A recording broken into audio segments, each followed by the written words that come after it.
នឹងចូលនៅមើលការទស្សនាការប្រកួតយើងក៏សូមអរគុណដល់ម្ចាស់ឧបត្ថម្ភកម្មវិធីផងដែរបាទផលិតផលដំបូងបឿនត្រាពេជ្រជាផលិតផលនាំចូលពីបរទេសដែលមានច្រើនជម្រើសសម្រាប់លោកអ្នកមានដូចជាក្បឿងពីប្រូចាត់ទំភ្លីផលិតផលក្បឿងអាដាម៉ាស់ក្តារក្រយ៉ាវឈើដំបូងបឿនត្រាពេជ្ររឹងមាំដល់ស្អាតសមនឹងគេឈ្មោះដំបូងបឿនត្រាពេជ្រជាជម្រើសទី1របស់អស់លោកអ្នកស៊ីម៉ងសញ្ញារូបភ្នំប្រើសម្រាប់ចាក់បេតុងស៊ីម៉ងសញ្ញារូបភ្នំនិមិត្តរូបនៃភាពរឹងមាំបាទឡូតូត្រាកងថ្ងៃនេះ Jackpot កើនឡើងដល់ $287,739 ទៅហើយលោកអ្នកគ្រាន់តែចំណាយតែទឹកប្រាក់តែ $2,000 រៀលតែប៉ុណ្ណោះលោកអ្នកនឹងមានសំណាងខ្សែទឹកប្រាក់យ៉ាងច្រើនសន្ធឹកសន្ធាប់នេះបាទព័ត៌មានបន្ថែមទាក់ទងតាមលេខទូរស័ព្ទ023 966 639 បាទ Petron Corporation គឺជាក្រុមហ៊ុនដែលផលិតនៅប្រេងដំណើរប្រកបដោយគុណភាពខ្ពស់ស្របតាមស្តង់ដារអន្តរជាតិនិងមានវិញ្ញាបនបត្របញ្ជាក់ទទួលស្គាល់ដោយស្ថាប័នអន្តរជាតិ API និង OEM បាទ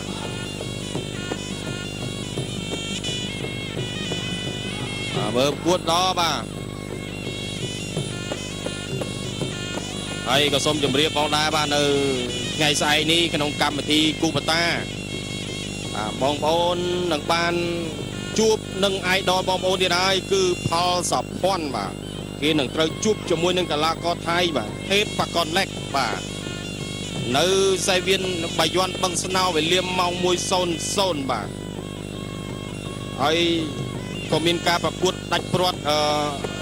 គូបតាផងដែរគឺសេងជ្រឿនជួបជាមួយមនសាមេតដណ្ដើមយកលេខ1និងលេខ2ហើយចំណែកឯច័ន្ទប៊ុនហឿនជួបជាមួយនឹងវៀតប៊ុនឌឿនដណ្ដើមយកចំណាត់ណាក់លេខ3បាទដូច្នេះបងប្អូនកុំភ្លេចរងចាំទស្សនាបាទស្អែកនេះបាទវេលាម៉ោង 1 បាទផ្សាយផ្ទាល់ពីទី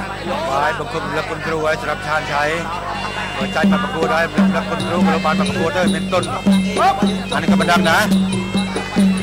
ต้องឲ្យគណៈកម្មការគាត់ឈ្នះឲ្យបន្ទុកឲ្យតែយើងវាយស៊ីគេដាច់ទៅគេឲ្យទុកទៅឲ្យឈ្នះហើយតែបើស៊ីមិនដាច់ទេមិនទៅមកទៅបាក់ឈ្នះនេះអត់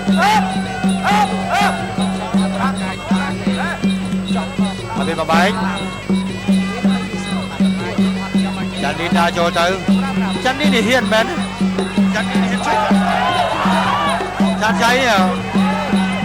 អត់ទៅមុនលយមែនទេវាទៅមុនលយមែនទេតែនេះមិនសូវលយដូចរៀងបាក់តាំងពីតាំងពីបែករបស់ឧបរាជមកឡាច់កែងអាចតែមកអូយគាត់ពីទៅឲ្យអាវិតបំបែបាទរៀនឲ្យបន្ទុកខ្លួនឯងផងទៅទស្សនិកជនបាទគឺដៃក៏មកបន្ទុកជើងមកបន្ទុកជង្គង់មកបន្ទុកកែងក៏មកបន្ទុកដែរតែណាក៏មកបន្ទុកដែរតែមកទឹកឬជាពីទឹកមិនប្រកបទៅឈ្នះលោករបបនេះតាំងពីកម្មទី1រត់ទឹកតាមមកបើមកប្រកបទឹកបាទគឺបន្ទុកមកស៊ីម៉ូងគឺ20បន្ទុកតែបើអត់មែនទេគឺអាចដល់17 18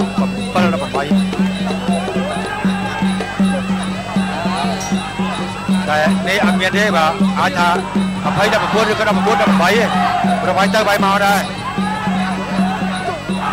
អ្នកបជើងចាន់ឌៀនចូលទៅពោះកែងមួយជង្គង់ខ្លួនរបស់អូយជង្គង់របស់ចាន់ឌៀនទៀតអ្នកក្រៅទឹកមិនមកចាន់ឌៀនសម្រងខ្លាំងចាន់ឌៀនជាខ្លាចបែកចាខ្លាចបែកគឺស៊ូខ្មែរបានទេ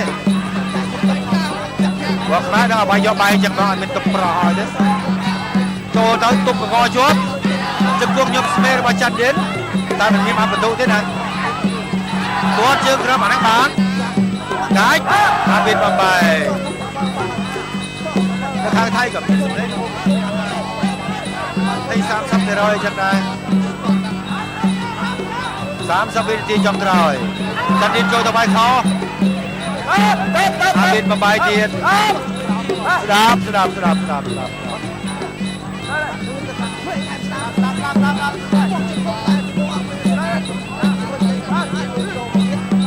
6វិនាទីវិស្រីចាន់ឌៀនទៅជាអ្នកដើរចូល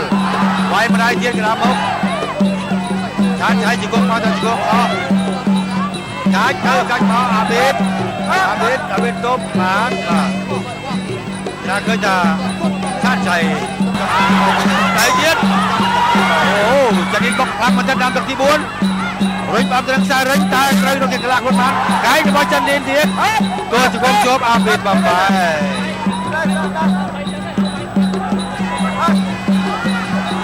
ចានីនចូលឡើងផ្នែកក្បាលពួរម្ដាយឆាតចៃស៊ូវិញចានីនបានដៃហើយជើងទៀតឆាតចៃក្បាលក្បាលពេលក្រោមអាបេតបំបែ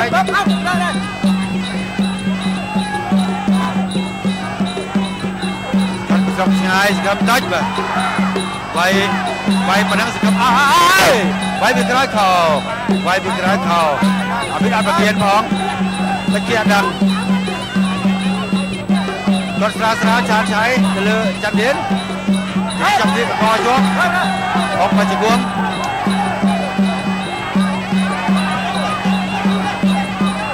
ចាន់ឌៀនដាក់គ្រប់ឡើងវិញ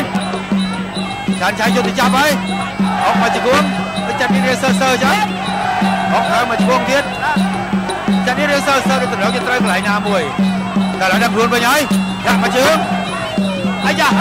រៀបទៅក្រោយទៀតចង់ទឹក4បែបជារៀងចាប់ទៅវិញចាន់ឌៀនណាបានដើមទឹកអាយ៉ាដរិចបាន2ដៃចាន់ឌៀនដរិចបាន1ដៃទៀតដរិចមួយទៀតអាបេបំបែកំពុងកញ្ជ្រោលហើយទួលកាយគ្នាអបទៅចាន់ឌៀនកំពុងការបែបជើងផ្ដួលតែអាបេផ្នែកផ្ដួលអ្នកមកជើងចាន់ឌៀនគាត់ថែមលើចំពោះរបស់ឆាតឆៃចាន់ឌៀនក៏ទាត់ទៅវិញទៀតទាត់ទៅយកចំពោះរងអោបទៅជប់ចំពោះរបស់ចាន់ឌៀនអាបេបំបែ30វិនាទីចុងក្រោយក្នុងទឹកទី4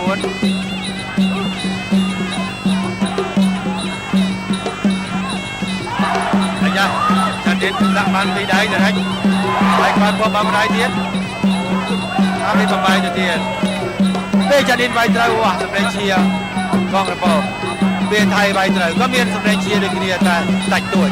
យ៉ាក់មកជើងមកជង្គង់ថែមទៀតអាបេបំបែគូនេះងាយជាប់វាសត3វិនាទីទៀតប៉ុណ្ណោះចាប់ទឹកទី1ក្រោយចេញមកយើងចូលទៅឲ្យឯងដល់ផ្ទះមកសាប់យកឲ្យចាន់ឌៀនខានចៃអោបជាប់ប្រឹងមកតែបោកមកទៅអាបេបំបែ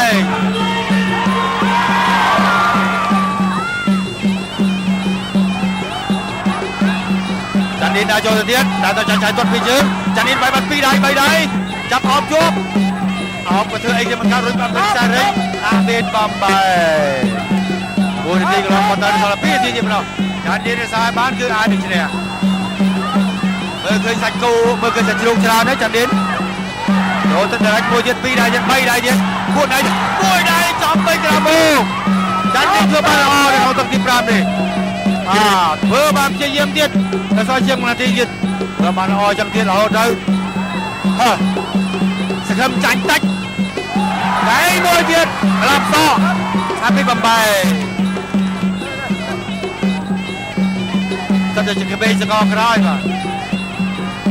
ខានចៃអត់ចង់ដូចជាគ្រូរបស់គេប្រាប់ថាចូលណាគាត់ហ៊ានចូលដែរចាន់ឌៀនចូលទៅចាប់អោប3ទៀតជង្គង់ទៀតនៅខ្សែក្នុងអាបេបំបែទៀតនៅសល់1នាទីជាងតែឆាតឆៃទៅដល់ចំណាំខ្លួនហើយចាន់ឌៀនចូលឡើងចោលដែរចង់ទឹកអើយអត់ឲ្យមានចាប់ទាន់អ្នកកាន់ជើងខាងឡាវក៏ចាប់ដាក់ម៉ូឲ្យថៃចូលអាឡាវចូលតែចូលមិនរួចណាចាន់ឌៀនចូលទៅទៀត